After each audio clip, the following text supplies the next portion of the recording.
Number 2, it is the study of man's prehistory through the buried remains of ancient culture, skeletal remnants of human beings.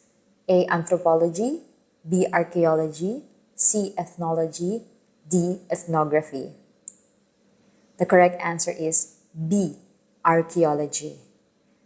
Archaeology because this is all about humans' past. So lahat ng fossils, mga structures na naiwan nila, that's archaeology. Yung mga dinidig ng mga archaeologists, yung mga past civilization. It's the study of humans' past, archaeology. Ano yung anthropology? Anthropology is the study of humans, human beings. Overall. Ano yung ethnology? Ethnology is the study of humans specifically as cultural beings. So yung mga cultural traditions, mga beliefs, and how it shapes their lives. What's ethnography? Ethnography is the study of humans as they socialize. Human society. It's the study of the human society.